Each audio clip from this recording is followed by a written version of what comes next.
जैसा कि टेलासोल ने एक बार कहा था, 3 एक जादुई नंबर है। सभी अच्छी चीजें 3 की टिकड़ी में ही आती हैं। मुख्य रंग, द स्टूजेस, ट्विनीज। देखो, मैं माफी मांगता हूँ, लेकिन मैं उस स्नेक फेस को मानने से इनकार करता हूँ। उसको पता है उसने क्या किया था।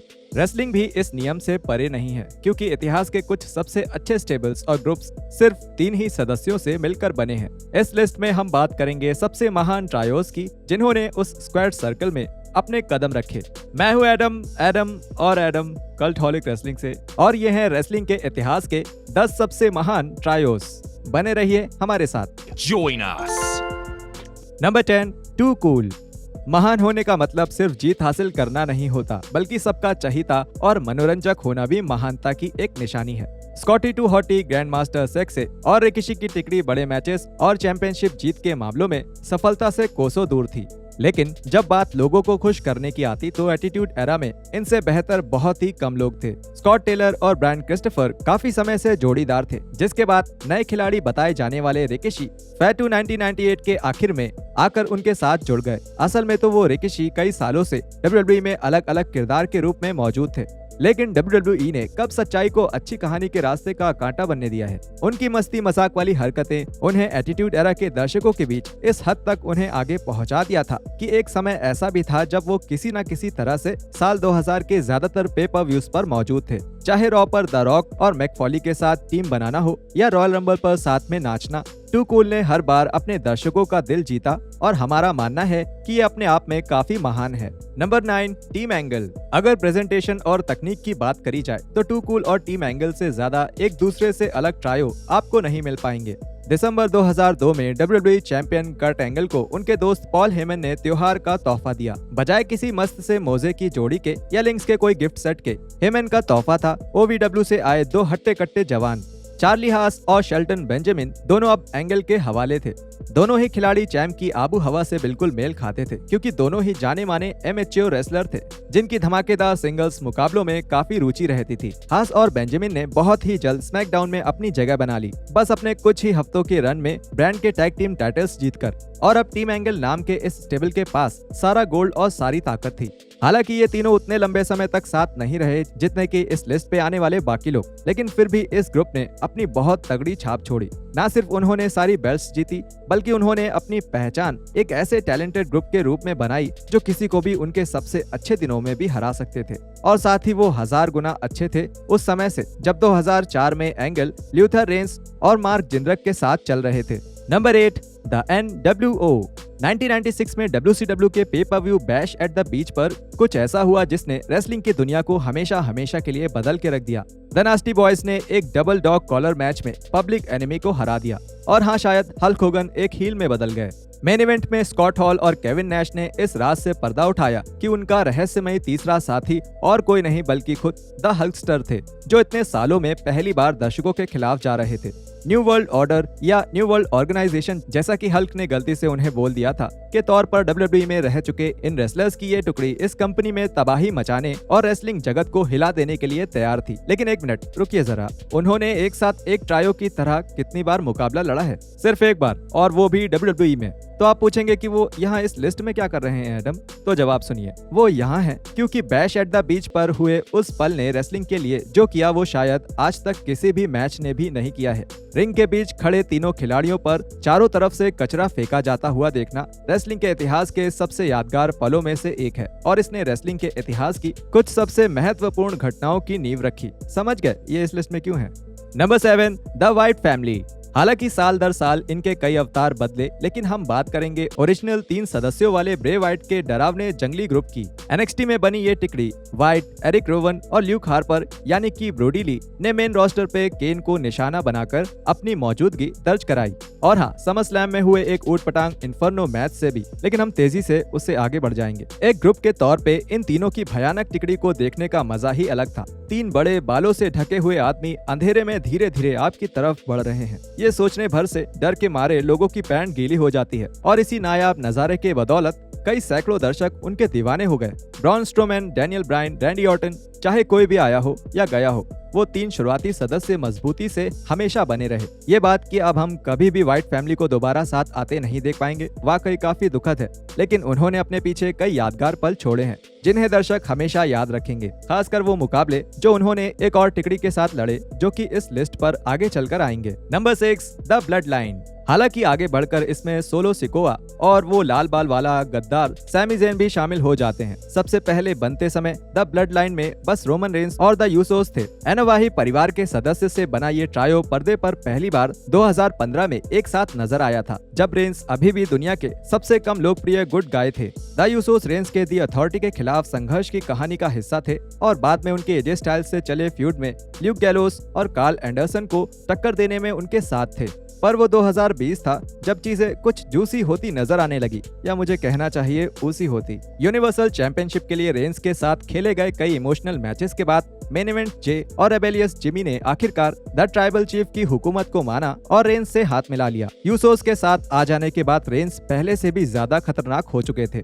तब से ये दोनों रेंस को कंपनी में सबसे ऊपर बनाए रखने में काफी मददगार साबित हुए हैं और इस दौरान उन्होंने एज, ड्रू मैकिंटायर और ब्रॉक लेसनर जैसे बड़े नामों के खिलाफ मैचेस जीतने में भी रेंस की मदद करी। और हमें दोनों भाइयों के record breaking tag team title run को बिल्कुल भी नहीं भूलना चाहिए, जिसमें द न्यू डे और स्ट्रीट प्रॉफिट्स के खिलाफ जैसी टीम्स के खिलाफ शानदार मैचेस शामिल हैं। Number 5, Los Villanos. आपको शायद ये लगेगा कि जिनके नाम का सीधा सरल मतलब ही है द बैडीज, वो काफी बकवास ही होंगे, लेकिन आपको ये जान के हैरानी होगी कि असल में वो मैक्सिकन रेसलिंग इतिहास के सबसे अच्छे ग्रुप्स में से एक हैं। मशहूर ल्यूचाडोर रे मेंडोजा के 5 बेटे थे जिन्होंने उन्हीं की तरह इस बिजनेस में कदम रखा। अलग अलग करियर बनाने की बजाय तीनों बड़े भाइयों ने मिलकर खतरनाक ट्रायो लॉस विलानोस बनाया। तो उन्होंने अपने क्या नाम रखे? विलानोस 1, विलानोस 2 और विलानोस 3।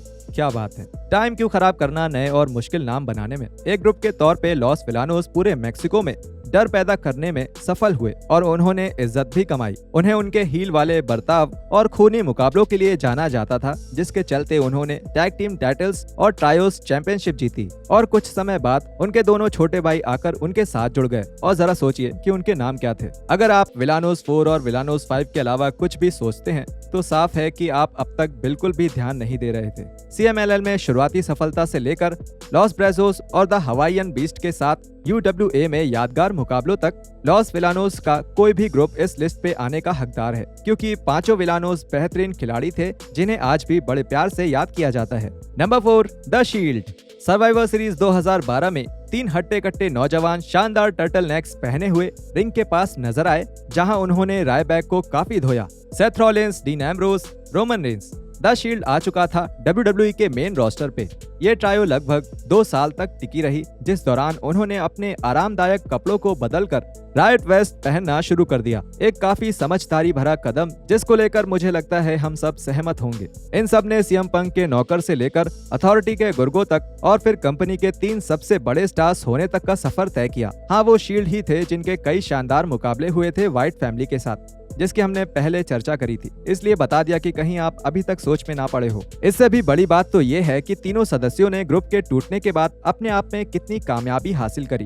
तीनों ही आगे चल के WWE चैंपियन बने और उसके अलावा भी कई title, money in the bank briefcase और रॉयल रंबल में जीत हासिल की। रोमन रेंस जहां एक तरफ शायद आज के दौर के सबसे बड़े रेसलिंग स्टार हैं, वहीं रॉलिंस और एम्ब्रोस, जो कि अब जॉन मॉक्सली के नाम से जाने जाते हैं, आज भी WWE और AEW के 2 सबसे मशहूर और बड़े नाम हैं। अगर उपलब्धियों की बात करी जाए तो बहुत ही कम ग्रुप्स आज तक एक टीम और सिंगल्स खिलाड़ी के तौर पे इतने सफल रहे हैं, 3MB को छोड़ के। बेशक उसमें 2 पुराने WWE चैंपियन भी रह चुके हैं, तो 3MB को न्याय मिलना चाहिए। Number 3, the Von Erichs. The Von Erichs Texas में रेसलिंग के दिल की धड़कन थे, जिनके सरदार थे पैट्रियार्क फ्रिट्ज। उनके बेटे केविन, कैरी, डेविड, माइक और क्रिस सब आगे चलकर रेसलर्स बने, जिन्होंने अलग अलग सफलताएं हासिल की। WWE फैंस शायद सबसे ज्यादा कैरी से वाकिफ होंगे, जो कि टेक्सास टोर्नेडो नाम के किरदार के साथ मुकाबले लड़ते थे।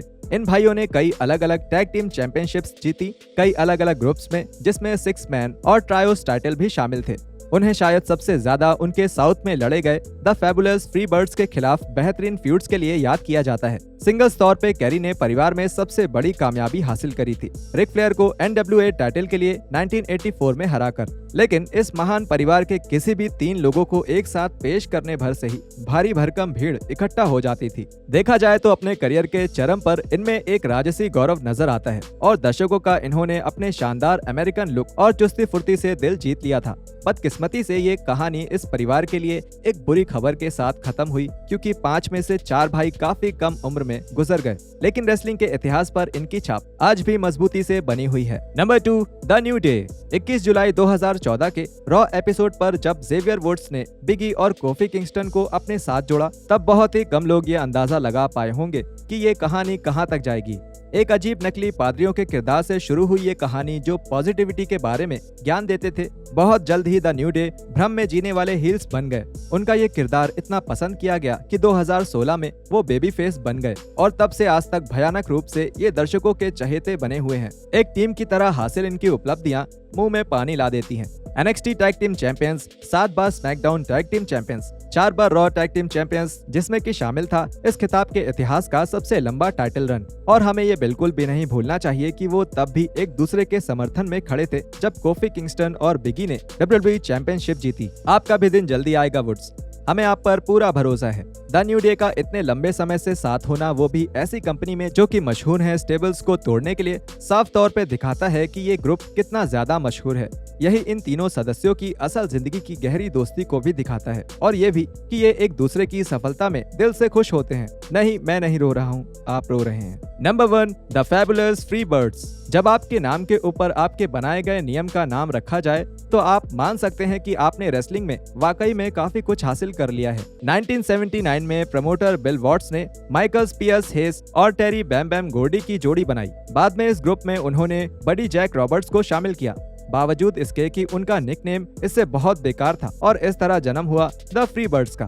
3 सदस्यों का ग्रुप उस समय रेसलिंग में काफी कम देखने को मिलता था, लेकिन द फ्री बर्ड्स ने न सिर्फ इसको बहुत अच्छे से आगे बढ़ाया, बल्कि उन्होंने पूरे बिजनेस को ही बदल के रख दिया। अपने आप को महान आलीशान हील्स की तरह दिखाने वाली इस आकर्षक टीम ने कई टेरिटरीज में बहुत ज्यादा नफरत कमाई। वो mid south wrestling, Memphis wrestling और जॉर्जिया चैंपियनशिप रेसलिंग का हिस्सा रहे, जिसके बाद आखिरकार वो जा पहुंचे टेक्सास में मौजूद वर्ल्ड क्लास चैंपियनशिप रेसलिंग में, जो कि द वॉन एरिक्स का गढ़ था।